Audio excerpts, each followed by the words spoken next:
السلام علیکم ورحمۃ اللہ وبرکاتہ۔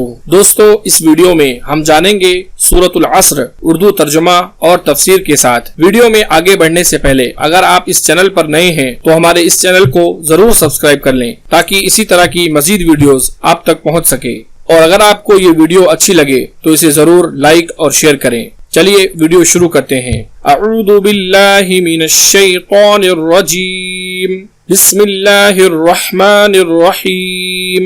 والعصر ان الانسان لفی خسر الا الذین آمنوا وعملوا الصالحات وتواصوا بالحق وتواصوا بالصبر۔ اب ہم جانیں گے اس کا ترجمہ۔ بسم اللہ الرحمن الرحیم، شروع کرتا ہوں میں اللہ تعالی کے نام سے جو بڑا مہربان نہایت رحم والا ہے۔ والعصر، زمانے کی قسم۔ ان الانسان لفی خسر، بے شک بالیقین انسان سراسر نقصان میں ہے۔ الا الذین آمنوا وعملوا الصالحات وتواصوا بالحق وتواصوا بالصبر، سوائے ان لوگوں کے جو ایمان لائے اور نیک عمل کیے اور جنہوں نے آپس میں حق کی وصیت کی اور ایک دوسرے کو صبر کی نصیحت کی۔ اب ہم جانیں گے اس سورت کی تفسیر۔ والعصر، زمانے کی قسم۔ زمانے سے مراد شب و روز کی یہ گردش اور ان کا عدل بدل کر آنا ہے۔ رات آتی ہے تو اندھیرا چھا جاتا ہے اور دن طلوع ہوتا ہے تو ہر چیز روشن ہو جاتی ہے۔ علاوہ ازیں کبھی رات لمبی دن چھوٹا اور کبھی دن لمبا رات چھوٹی ہو جاتی ہے۔ یہی مرور ایام زمانہ ہے جو اللہ تعالی کی قدرت اور کاریگری پر دلالت کرتا ہے، اسی لیے اللہ رب العالمین نے اس کی قسم کھائی ہے۔ یہ پہلے بتلایا جا چکا ہے کہ اللہ تعالیٰ تو اپنی مخلوق میں سے جس کی چاہے قسم کھا سکتا ہے، لیکن انسانوں کے لیے اللہ کی قسم کے علاوہ کسی چیز کی قسم کھانا جائز نہیں ہے۔ ان الانسان لفی خسر، بے شک بالیقین انسان سراسر نقصان میں ہے۔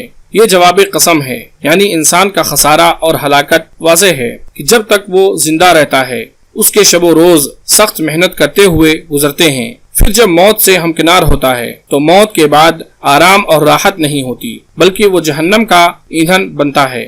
الا الذین آمنوا وعملوا الصالحات وتواصوا بالحق وتواصوا بالصبر، سوائے ان لوگوں کے جو ایمان لائے اور نیک عمل کیے اور جنہوں نے آپس میں حق کی وصیت کی اور ایک دوسرے کو صبر کی نصیحت کی۔ اس خسارے سے وہ لوگ محفوظ ہیں جو ایمان اور عمل صالح کے جامع ہیں، کیونکہ ان کی زندگی چاہے جیسی بھی گزری ہو، موت کے بعد وہ بہرحال ابدی نعمتوں اور جنت کی پرعیش زندگی سے بہرہور ہوں گے۔